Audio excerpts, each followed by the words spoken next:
Thanks for having us, or me and Cole. Cole's a friend of mine from the church we're at, so we just kind of, he works actually up here, so it worked out well to come down together and hang out. So yeah, I want to spend some time looking through the book of Proverbs, talking about wisdom together. This has been a topic that's really been impactful for me to really think through how do we think through things? How do we make decisions? This week we're going to kind of talk about some foundational kind of ideas like what is wisdom, and then next week we're going to kind of dive in a little bit like, well, what does that look like on the day-to-day as we live and make decisions and work together. We're going to talk about how that affects just even being a community together and working through decisions together. And so this evening, if you have a Bible, please open the book of Proverbs. We're going to spend really all of our time looking at the first 9 chapters of Proverbs. And just think about it for a second. Every day, how many decisions do you think you make? Right? Tons, right? You know, there's decisions that you know you're making, right? Conscious decisions.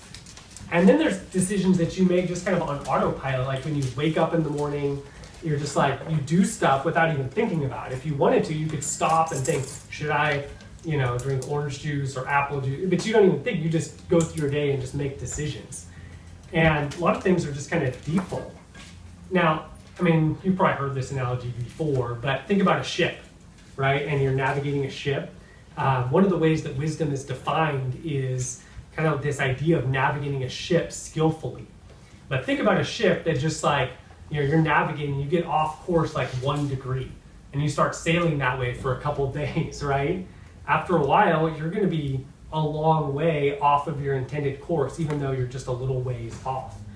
And so I kind of say that just to intro, how do we know, like, all these decisions, are we making the right one? All of us make so many decisions. We want to know, like, okay, am I making decisions the way that God wants me to? And so, anyway, that's just kind of an intro to Proverbs. And I think what we'll see is that Solomon, who wrote Proverbs, obviously the wisest man that ever lived, and he has so much really profound to say about what is wisdom.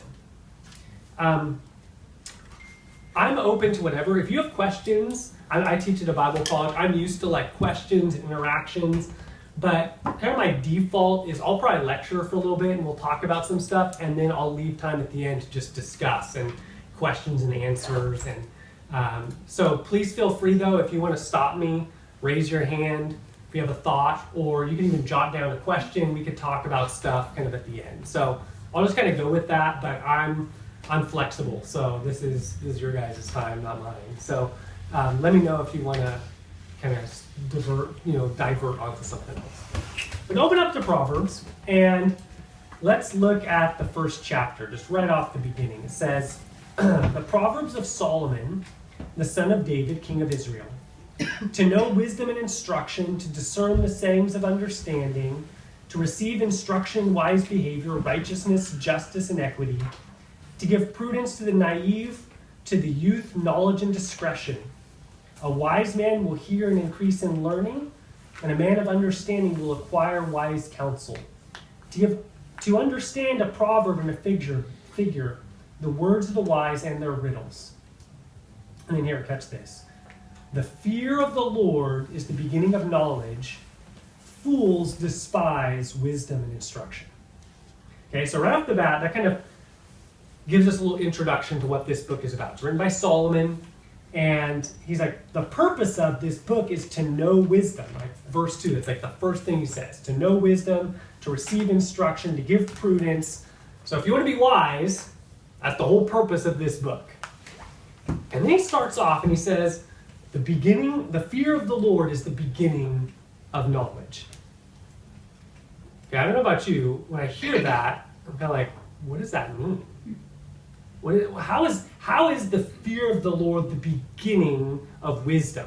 And when you hear the word beginning, you should probably think, I don't know what you think of, but when I hear beginning, I'm like, oh, it's kind of like you start here and then you go over here to something else. But this you can almost translate like the foundation. It's like the ABCs. They're the beginning of reading, but you never like become an advanced reader and then like forget about letters, right? They're foundational to everything that you do, or even in math, right? 1 + 1 is 2. Okay, it's basic, right? My 3-year-old is learning this, right? But it's not, even when you get it to calculus, you never like, that never becomes false and you move on to something else. Even calculus is built on the foundation of 1 + 1 is 2. So he's saying here, the foundation, the beginning of wisdom is the fear of the Lord, the fear of Yahweh. And I read that when I first started, and I'm like, what does that mean? Now, I started studying through this book, started reading through it, and something's very interesting. Turn to chapter 4 for a second. Look at chapter 4 and verse 7. Look what he says. The beginning of wisdom is. And if your Bible is like mine, it's like the same wording, right? The beginning of wisdom is, and mine has a colon, like, in other words, to say, let me give you a definition. And so what would you expect him to put there? Fear the beginning, of God. Yeah, the fear of God. But that's not what he says, is it? He says the beginning of wisdom is what? Get wisdom. Get wisdom. So I'm like, okay, what are you trying to say here? What does this mean? Like, how is... I'm kind of a mathematical type person. I did engineering before I went to study the Bible. I'm like, how are these both true? Is the beginning of wisdom to fear God, or is the beginning of wisdom to get wisdom? And the more I started to study this book, what I started to recognize is that, actually, yes, it's both. And they're both trying to say the same thing. Okay, what is the fear of God? Basically, it's God is awesome, and what? I'm not. And like, I fear him. He's awesome. He's majestic. He's powerful. He's wise. I'm not. And so what Solomon is trying to teach us here is that the very foundation, the most basic principle that you must understand if you're going to be wise is that what? Get wisdom. You don't have wisdom and you desperately need it. That is the most foundational principle there is. And that's really saying the same thing as the fear of God. God is awesome and we are not. You see, that's the starting point. If the moment I think that I'm wise, what am I going to do? Stop getting wisdom. Yeah, I'm going to stop getting wisdom, or I'm going to trust in my own wisdom. I'm going to think I have all the answers to all of life's problems, right? And Solomon's trying to teach us here that the very foundation for wisdom is that we have to recognize that we don't have wisdom. God alone has wisdom. And so really what this is about is it's humility. If we're going to be wise, we're going to have to be humble to recognize God is the source of wisdom. And the moment we claim to be wise, we prove that we're a fool. Because now we're just trusting in ourselves instead of trusting in God. And so what he says here in chapter 4 is, the beginning of wisdom is what? Get wisdom. And you can almost translate that by wisdom. All throughout these first 9 chapters of Proverbs, Solomon is going to say, basically, we'll read some of these verses, but just to preview it, he's going to say, whatever you got to love wisdom. You got to value wisdom. It's like gold. It's like silver. It's like fine jewels. It's not until you recognize how desperate you are for wisdom and how badly you need it that you're going to give up everything that you have to get it. And so that's why he's like, buy it. Go buy it. Spend your money. Spend your time. Spend your energy to get wisdom. Because if you don't, you're just going to kind of like cruise on cruise control. We'll see this as we go through this book. And so I want us to just kind of like stop there. It's kind of basic, obviously, but it's super profound. Because just human experience, all of us, we just go through life kind of making decisions, trusting ourselves, going, doing things our own way, and whether it's on purpose or not, that's just kind of the default for all of us. We all think we kind of have the answers to say, we've lived however many years on this planet and things have gone okay or not okay, and we're just kind of like, oh, I know what I'm doing, I know how to live. And Solomon is saying to us here, hey, but do you really know it from God's perspective? And so he's going to kind of shake up our foundation a little bit here.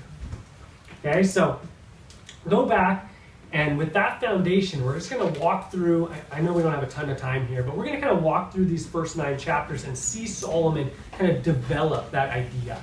And really, what are the implications of that? And as I said, this week is going to be a little bit more theoretical, I guess you could say, a little bit more foundational.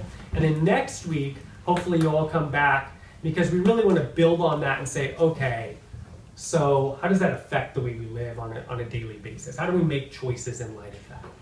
Okay, so coming back to chapter 1.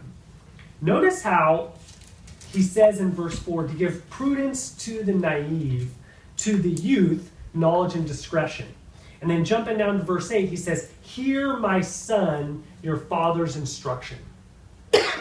Solomon is basically writing this to his son. And he's saying, son, all right, here you are. You're young.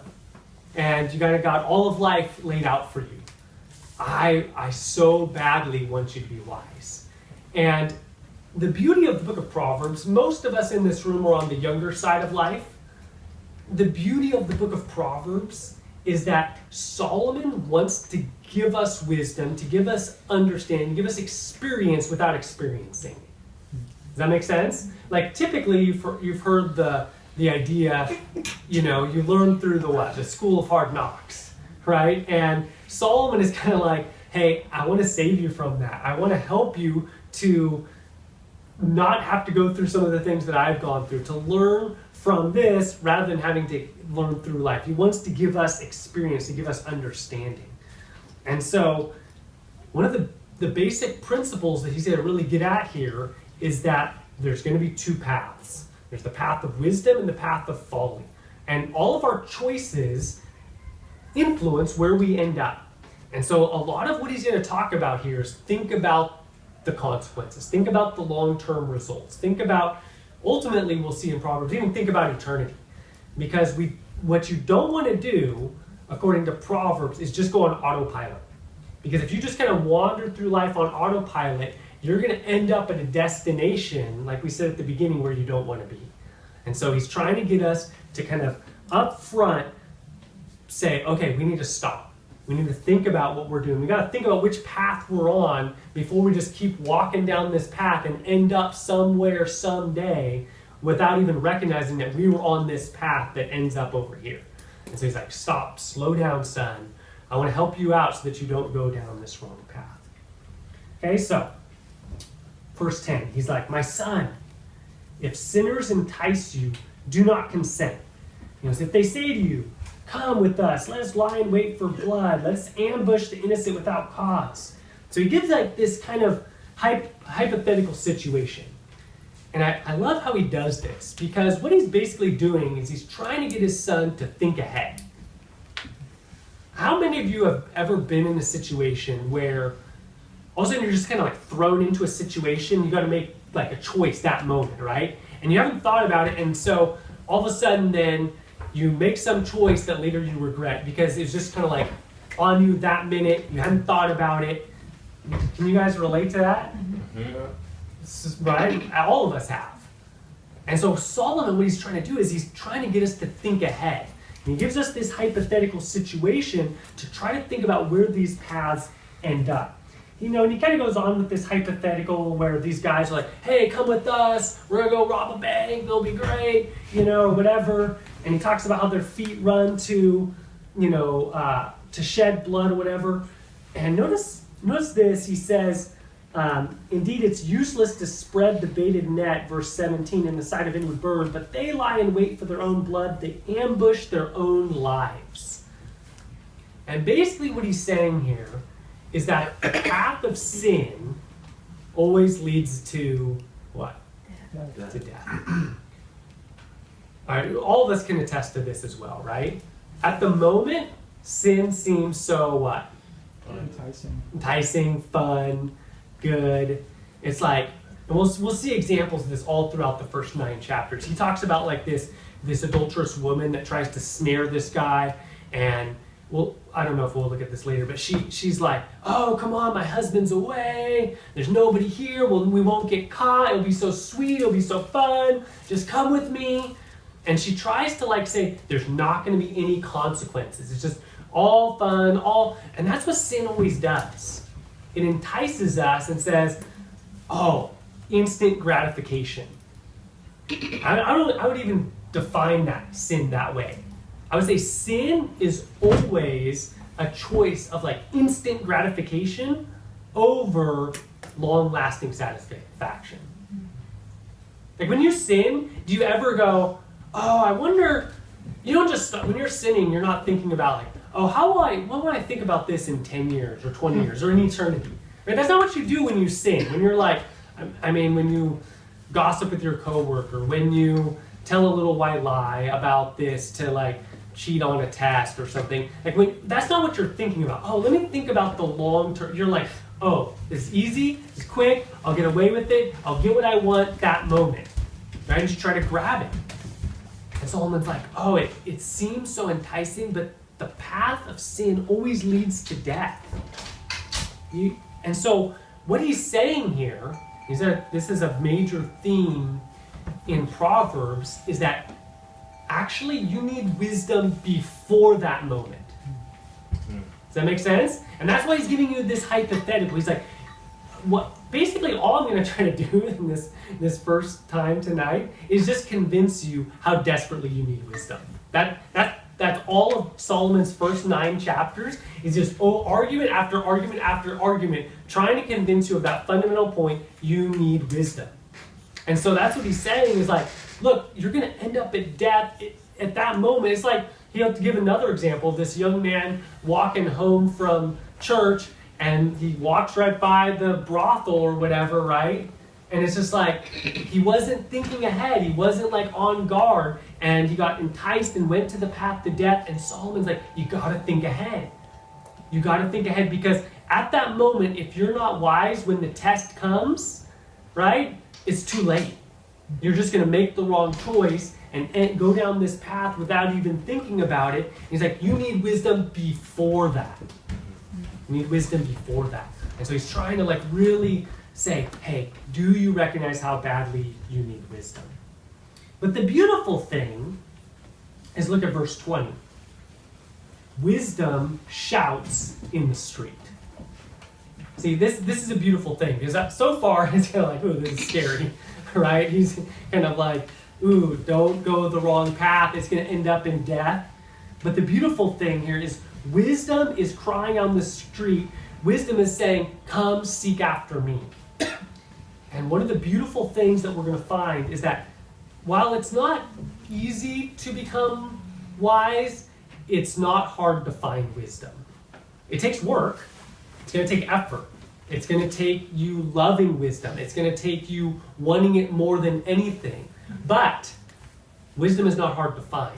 Wisdom is there crying out in the streets. And we'll see all throughout this book, it's not hard to find, because where does wisdom abide? Where does wisdom live? With God. And God has, and that's one of the big things we see in Proverbs. He's revealed wisdom in his word. And so we know where to find wisdom. It's going to take work, it's going to take effort, but it's there. It's not like some secret, mystical, hidden path that you have to find out. No, God has wisdom, and he's not like trying to hide it from us, right? But you got to want it. You got to know that you need it. And so wisdom is there crying out. And I love this because, she's at the head of the night, noisy streets. She cries out, the entrance and the gates.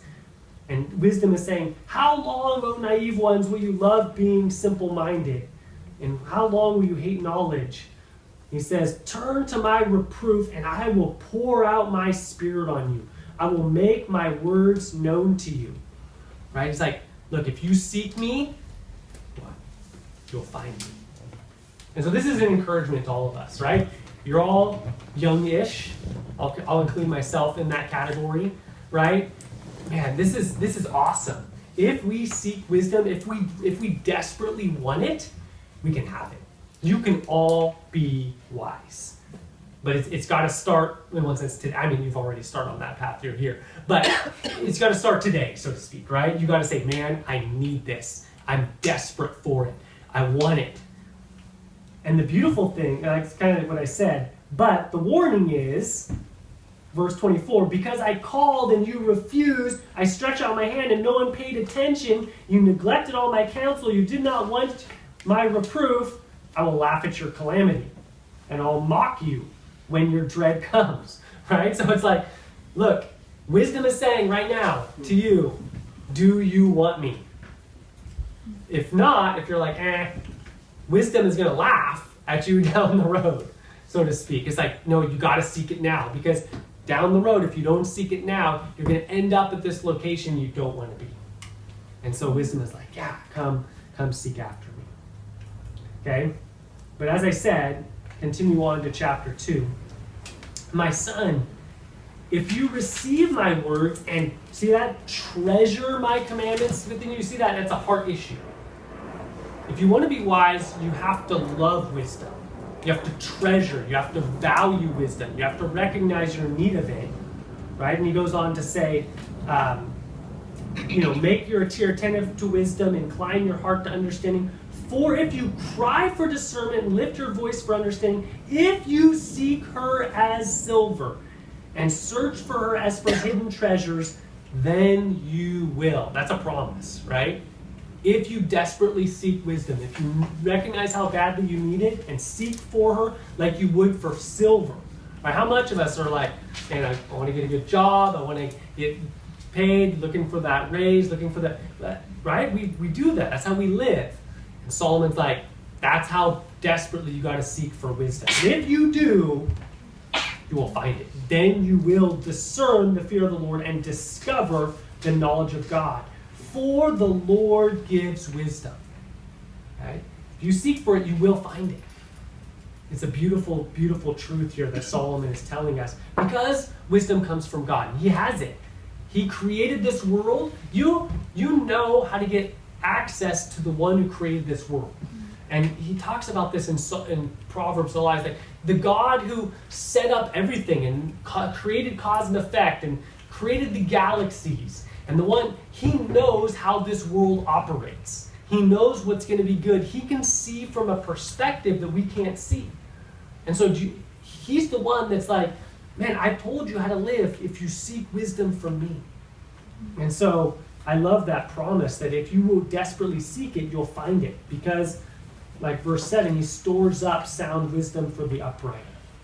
He's a shield to those who walk in integrity. Okay, so anyway, he goes on and talks about, like verse 10, wisdom will enter your heart, knowledge will be pleasant to your soul. And I love this idea. Discretion will guard you. Understanding will watch over you. Okay, go back to our original idea, right? How many decisions do we make every day? Right? How many of those are unconscious? Right? But if now you seek wisdom and you're seeking God's mind on how to live, you're going to just go throughout your day and it's almost as if wisdom is making the decisions for you and you're not even making them yourself. It's like, how many things did you, how many perils, how many dangers did you avoid without even recognizing it? Because you've sought out God, you sought out his mind, and so you're just making choices. You're not even like thinking about those every day. And I love that picture of like wisdom guarding you. She's just walking around with the sword protecting you, right? And you're not even like aware of it. And so Solomon's like, man, if you seek for wisdom now, that wisdom is going to guide your path for the rest of your life. Every decision you make is going to shape. Every decision is going to guide you and be guarding you throughout everything that you do. It's really a beautiful picture of how wisdom is so valuable to us. Man, I want this. And I don't want it probably as much as I should, but man, this really motivates me. Like, oh man, I gotta know God. I gotta know what he wants. That's why I said next week we'll talk about the practical. What does that look like? And we'll talk about like seeking counsel from others and seeking counsel in God's word and how do we make decisions. And those are some of the practical, like what does it look like to live in community even? That's a big aspect of this, but it's gotta start here. We've all met know-it-alls. We've all met people that are just, I know how to live, and just unopen to correction, unopen to reproof, and Proverbs should make us so humble. It doesn't matter how much I've studied the Bible, I can learn from all of you. And I should learn from all of you. Because I am not God. I don't have it all figured out. I'm not wise yet. Now one day, we'll be in heaven with God, then I'll be wise. But I'm not there. I'm on the path. And I've been desperately wanting to seek God and to understand his word. But man, I want to be teachable. And we'll talk about this. If you love wisdom, you'll take correction from anywhere, because what's important is knowing what God says and truth. And wherever truth comes from, even if it's done incorrectly, man, I am gonna love correction. I don't want to just be proud and just walk my own way. Right? I want to be open to learning from anyone. And that's, you guys probably, many of you probably know where we're going next in Proverbs 3. Look at this. So you all know these verses, or many of you probably do. Trust in the Lord with all your heart and do not lean on your own understanding. You guys heard this verse before, right? In all your ways acknowledge him and he will make your paths straight.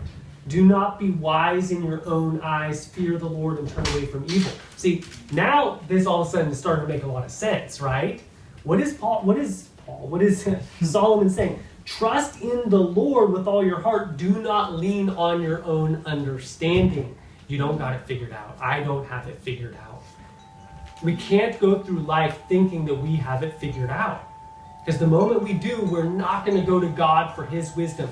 Trusting in the Lord in this context means with our decisions, with our thinking. I mean, there's other aspects that we need to trust the Lord too, but here he's saying, you don't have it figured out. You need to seek wisdom from God.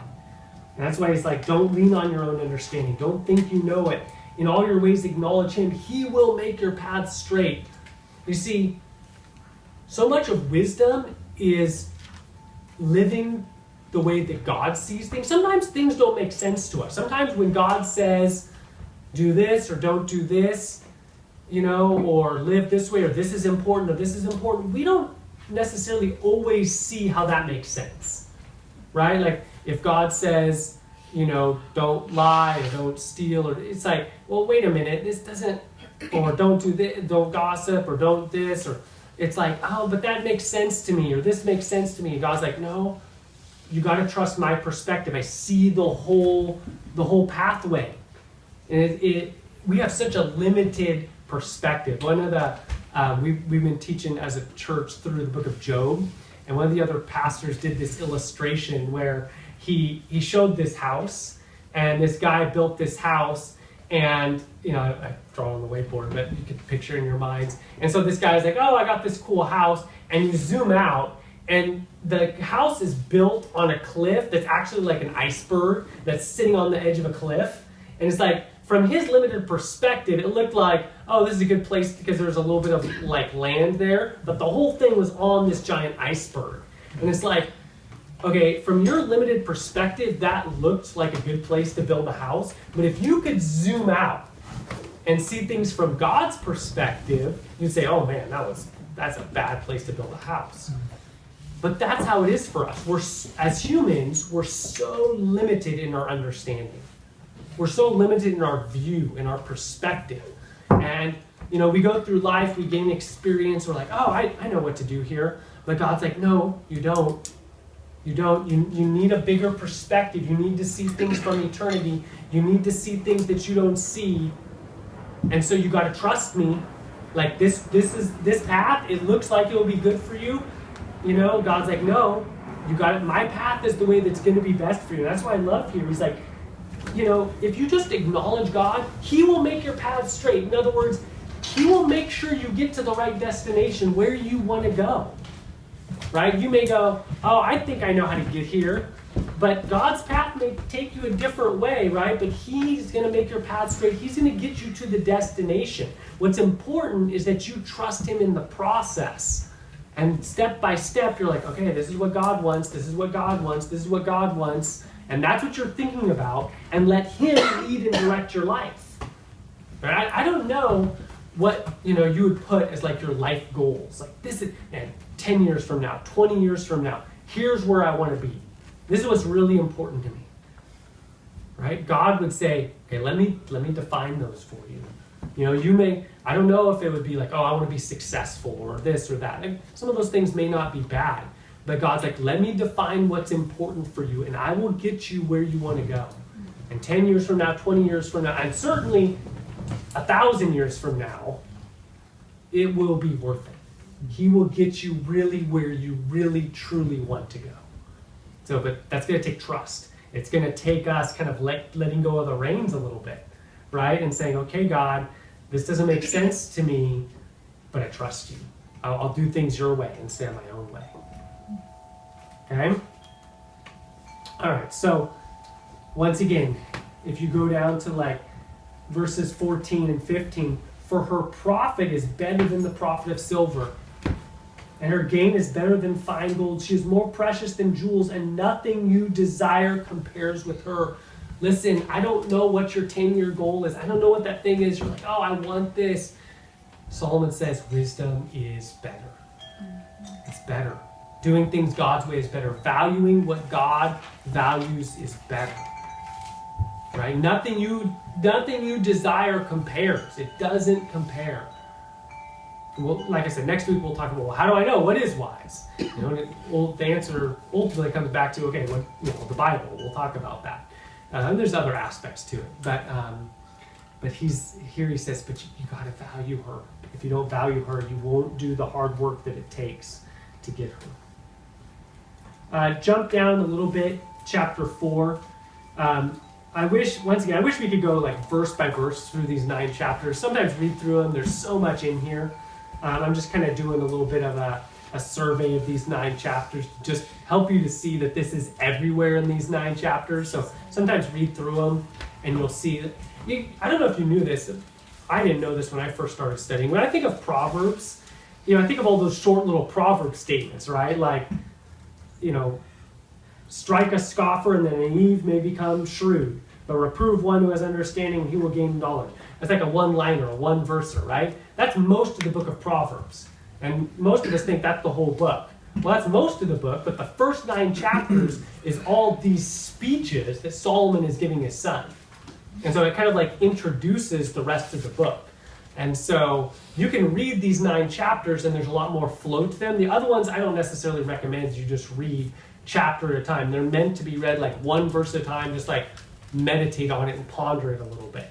But this is like, this kind of, as you're reading through this, you kind of see there's a flow. These are like speeches, and this is just Solomon saying, son, you need wisdom. Son, here's where you get it, and kind of laying the foundation. So anyway, that hopefully helps you kind of get a little framework. So read sometime the first 9 chapters. But chapter 4, there's a lot about our hearts. And I'll just give you one example. Like if you look at 4:23, he says, watch over your heart with all diligence, for from it flow the springs of life. And see, this really is a heart issue. When we think of wisdom, we tend to think of head knowledge, right? Like, do I have the right information to make a wise choice? Well, that's a part of it.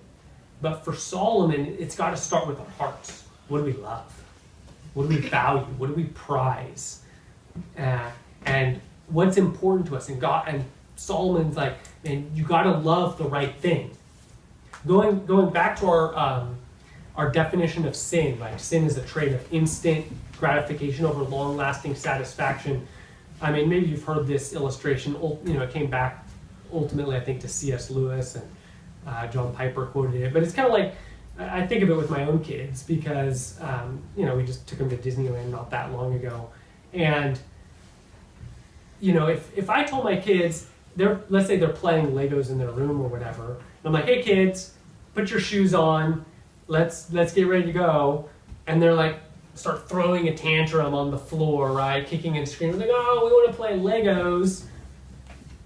And like, that's short-sighted, right? You don't recognize, I'm taking you somewhere better than Legos, right? But they don't see that perspective. But if they've been to Disneyland, my older kids, right? If they understand what Disneyland is, and I say, hey, get your shoes on, get ready because we're going to go to Disneyland, do you think they do that begrudgingly? No, right? That knowledge transforms how they go through that, right? There's the same thing with us, right? Sin seems so enticing, and doing our own way seems so enticing, but if we could just get God's perspective, we could just see things from the long term, what's really 10 years, 20 years, 30 years, 1,000 years from now, we could just see things in that perspective, we would love doing things God's way, right? But the problem is we're short-sighted. We got to trust him. But Solomon is saying here, listen, I want you to love it. It's hard. It takes faith. It takes trust. But Solomon's saying, trust me. Trust me. God's way is really, it's not just like do God's way because, suck it up and do the right thing, right? No. God's way is actually the happier way. It's actually the better way. Like, yeah, sometimes it's hard in the moment, right? But it's got to start with our hearts. Like, what do we love? What do we value? What do we prize? And Solomon's trying to get us to prize God's way, to see things from his perspective and to love it. And the flip side of this, right? All of Solomon, he's saying here, you got to love it, you got to prize it, you got to seek it, and if you seek it, you'll find it. But there's a flip side of that. And the flip side of that is all you have to do to become a fool is nothing. If you just live on autopilot, if you just don't seek God's wisdom, you will end up down this other path, right? It takes effort and energy put in to go God's path. Because that's why there's so much of a heart issue there.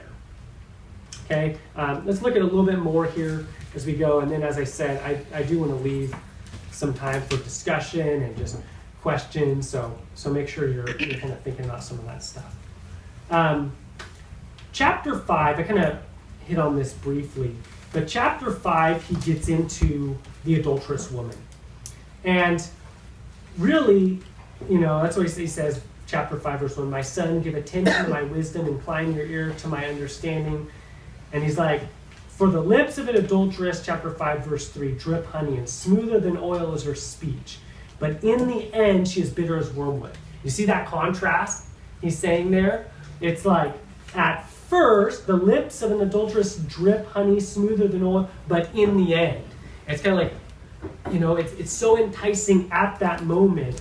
But he's like, don't go near her. Don't, like verse 8, keep away. Wisdom says, don't even go by her front door. Right? Don't even give a glance that direction. You don't want to get enticed there. You don't want to get sucked in there. Because he's like, ultimately, the end is death. And I'm trying to find, I think it's maybe in chapter, so he kind of talks about that. And then in chapter 8, he goes, chapter 7, he goes again into this whole idea of this adulterous woman. And once again, in chapter 7, he says, like verse 6, he says, for at the window of my house I looked through my lattice, and I saw the naive, and discerned among the youths a young man lacking sense. Now, I should say this probably at this point. A naive person or a youthful person isn't foolish yet. Like if you're young, my kids, they're just young. They do foolish stuff all the time. It just comes with youth. Right? So you're not necessarily, like in Proverbs, a fool is someone who's kind of like willfully foolish. So when you're young, you just don't, everyone's born knowing nothing, right? I mean, that's just how we're born. But the problem is, if you just kind of stay that way, it becomes like a willful condition, right? And so we actually have to seek wisdom or else we'll continue in that way. So this book is written to someone who's just young, kind of naive. It's not necessarily they're trying to do something foolish, but Solomon's warning us because if you just continue being naive and you don't seek wisdom, then you're going to turn into a fool. And a fool is someone who, I wish I could do, there's different word studies on Proverbs. Like one of them is just like a big oaf that just is so unwilling to take correction. It's like a bull in a china house. They just do whatever they want. And that's just what happens even with children and child raising. If you just let a kid do whatever they want, they're just going to be crazy and just live for themselves and just be foolish, right? And that's how all of us are if we don't love wisdom. And so he's trying to get us to say here, look, don't do that. And so he says, seek wisdom. So in chapter 7, this adulterous woman is kind of like obviously on the one hand, we don't want to seek after the adulterous woman, but it's kind of the prime example, I should say, of wisdom versus foolishness. It's the prime example of something that seems so good at the moment, but in the end is death. And if you look at this example, let's read through it. It's pretty, actually even comical. So he's like, verse 6, I looked at the window of my house, I looked through my lattice, I saw among the naive, and I discerned among the youths a young man lacking sense, passing through the street near her corner. And he takes the way to her house. In the twilight, in the evening, in the middle of the night, in the darkness, and behold, a woman comes to meet him, dressed as a harlot and cunning of heart. She is boisterous and rebellious. Her feet do not remain at home. She is now in the streets, now in the squares, and lurks by every corner. She seizes him and kisses him. With a brazen face, she says to him, I was due to offer peace offerings. Today I've paid my vows. Therefore I've come out to meet you, to seek your presence earnestly, and I found you. I've spread my couch with coverings and colored linens of Egypt. I've sprinkled my bed with myrrh and aloes and cinnamon. Come, let us drink our fill of love until morning. Let's delight ourselves with caresses, for my husband is not at home. He has gone on a long journey. He's taken a bag of money with him. At the full moon he will come home. With her many persuasions she entices him. With her flattering lips she seduces him. Right? So it's kind of this picture of this young, naive person, and this lady she's wise, she's cunning, she knows what she's doing. She's purposefully coming in to try to trick him and trap him. And it says, suddenly he follows her as an ox goes to the slaughter, as one in fetters goes to the discipline of a fool, until an arrow pierces through his liver, as a bird hastens to the snare, so he does not know that it will cost him his life. You see, he's saying, just like a dumb animal doesn't see the connection between a trap and death, so a fool doesn't see the connection between sin and death. It's like, you gotta be wise. You gotta think ahead. You gotta value wisdom. You think there won't be any consequences. Sin seems so harmless. You think it'll just be all satisfaction. It won't hurt you, but it always hurts. It always costs. It's always painful. And so notice where he says, like 7:25, do not let your heart turn or guard your hearts. Guard your hearts. Okay, and so chapters 8 and 9 basically end with wisdom calling out to the naive. And so you kind of have Lady Wisdom and Lady Folly personified as these two ladies like calling out and vying for this man's attention. So I mean, obviously this is an illustration for young men. You can modify it, ladies, for yourself. It applies equally to both of us. But the illustration is, just like a young man, these two women are like chasing after him, trying to seduce him. And it's kind of like, which one are you going to choose?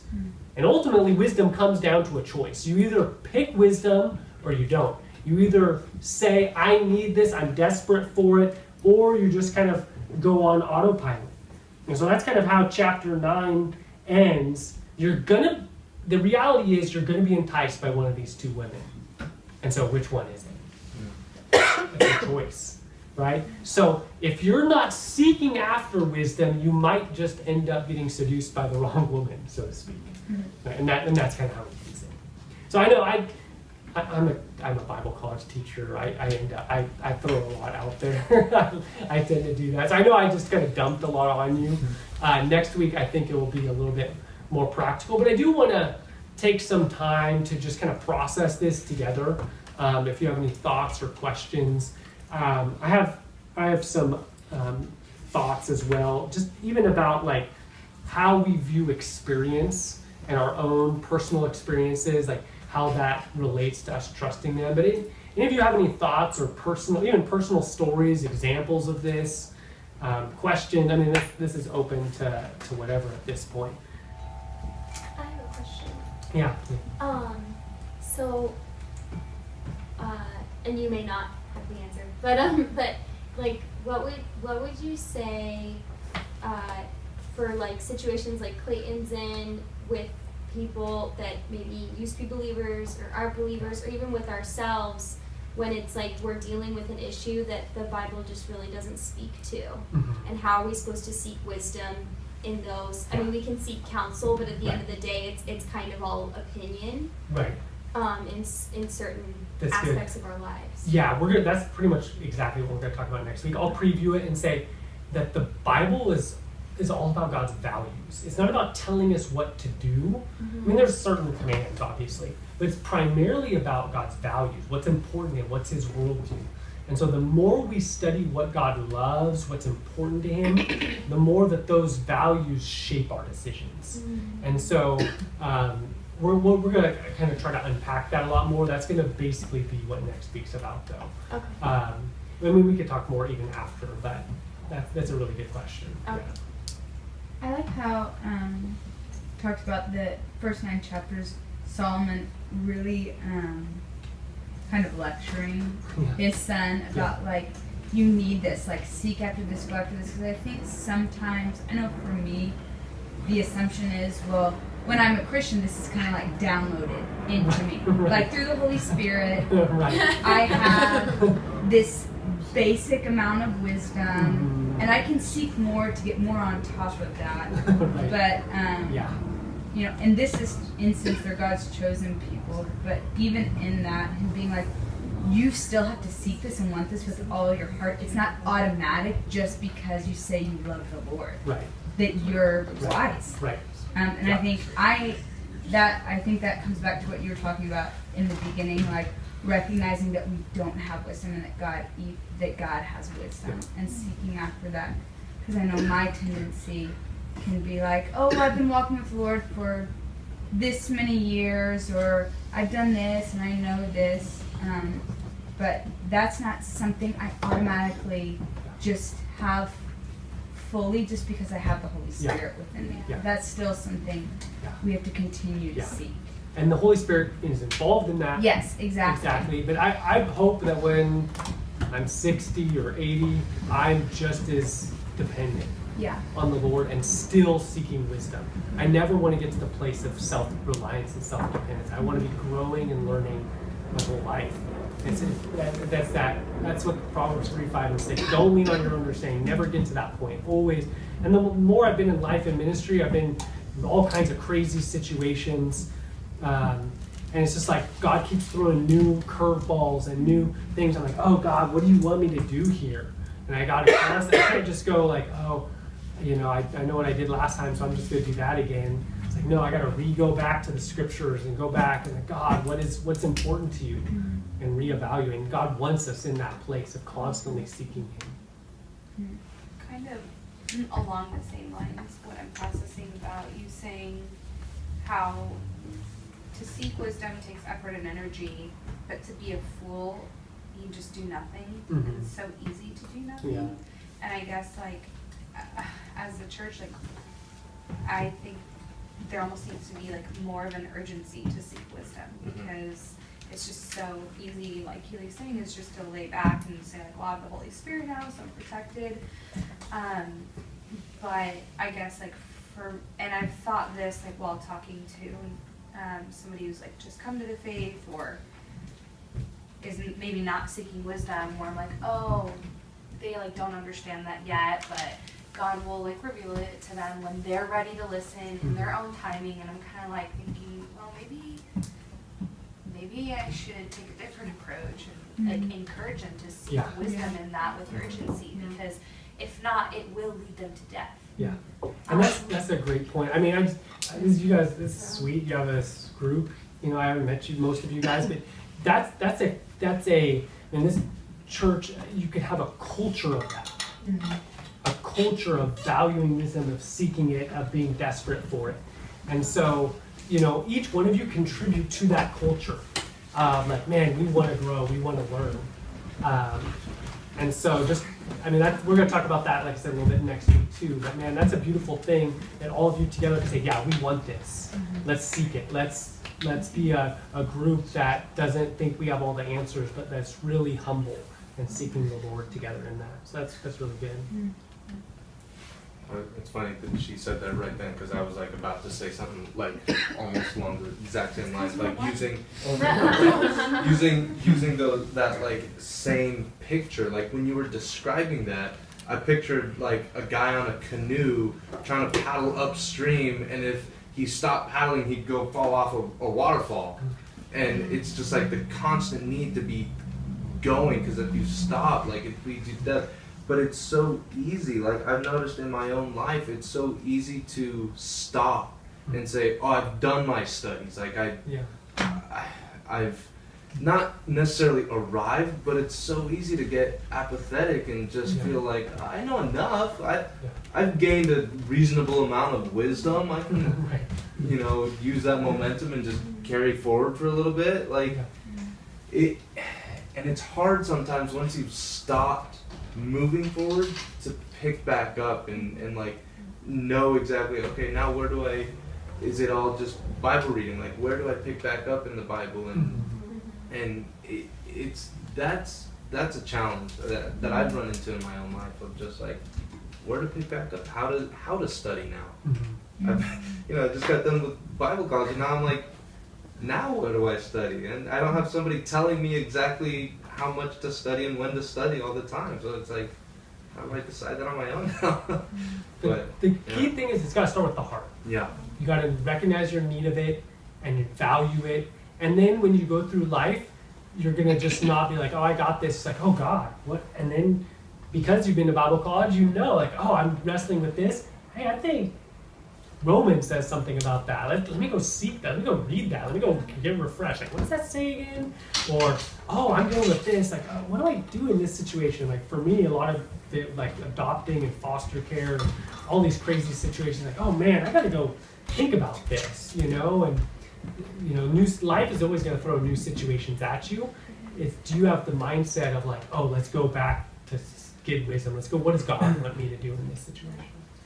Yeah, because like that's what like I think was really encouraging about this teaching tonight is like just instilling that like you need wisdom no matter what, because like for me, like well for all of us, like following God is happier, is better, and God like completely transformed my life. Yeah.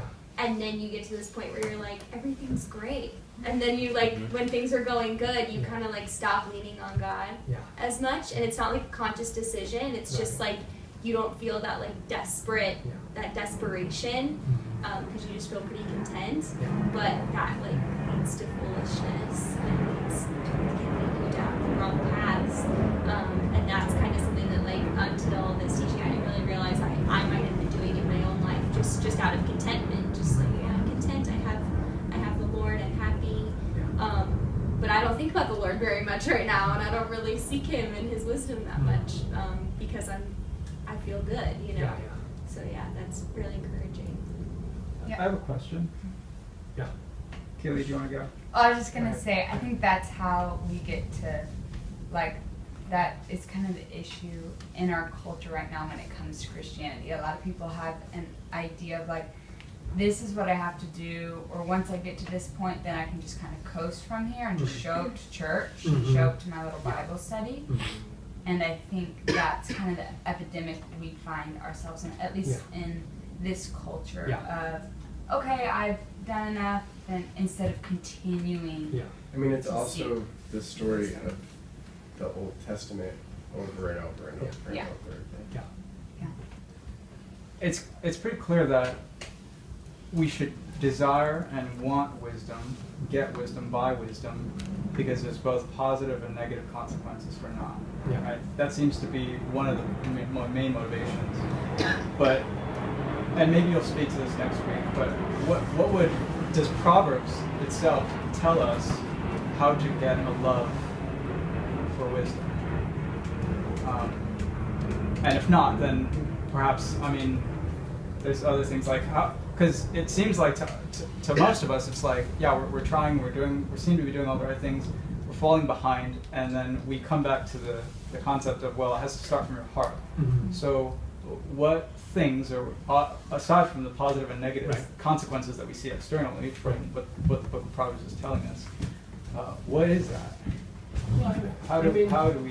I would say Do we fast basically, and- well, I mean, yeah. I mean, even James says, if any of you lacks wisdom, let him ask from the giving to all generously God, and it will be given to him. It's a promise. You know, like, it's got to start with our recognition that we don't have it. And then, ask the Lord. Like, if you don't feel like you want wisdom, like you're desperate for it, then that's a problem. right? Because we just read this. This is how we should all be desperate for wisdom. And if you don't feel desperate for wisdom, then plead with God. Say, God, I'm not seeing things the way that you see it. You said that I should be desperate. I know in my head I'm not you. I'm not God. I'm just a person with my however many years of experience. I know I can't see the whole picture. Like, God, help me to see things the way you see things. And we'll talk about this a little bit next week, but I'll say this little mantra: head, heart, hands. Like, I think the way that God designed us to function is what we think and what we value affects what we want. Like I said with my kids, right? The moment I say, put on your shoes, get ready to go, that truth of, oh, I'm going to Disneyland, this is worth it, transforms their desires, right? So for you saying, like, all these things that Solomon said about how valuable wisdom is, if you believe that and truly meditate on that, it will transform your desires. And so it's got to be head, heart, and then the hands is kind of the doing. Like, then we will live that way if we value it, and then we love it, and then we do it. So we'll talk about that a little bit more next time, but I would say you got to recognize where you're at. You got to recognize read the value of what value wisdom has for now and for eternity, and then, like you said, pray. And if you don't feel that way, beg God to start changing your heart. Yeah, that's good. Father, I know for myself, as some have testified here, Lord, it's so easy just to go on autopilot, to judge what's good by my own experience and just kind of trust in myself, really. I just confess that before you, God. I want to be desperate for you. I want to recognize how little I know, how desperately I need to seek you, and just the value of wisdom, God, that if we seek wisdom, we will find it, and it will guard us and shape every decision that we make, and that in the end, Lord, it will be happy for us. It will be good, Lord. Sin seems so enticing. The world's way seems so enticing. It seems so enticing just to coast or just to rest, just to watch TV and play video games all day long and just do nothing. But we know that ultimately that won't make us happy. It won't satisfy us. It won't even get us to the path of where you want us to be, Lord. So help us to seek wisdom now and to trust you. And in the end, we know that you will bring us to the destination where we want to be. Lord, we thank you for that promise. We thank you that you have wisdom, that you alone are wise, and you have revealed wisdom, and that we can find it, and that you've promised to give it to us, Lord, if we seek it. So give us that humility this week. Help us to come back again next week, just eager to learn from you, and may your word just be applied to our hearts by your Spirit, who we desperately need to transform us. In Christ's name, amen. Amen.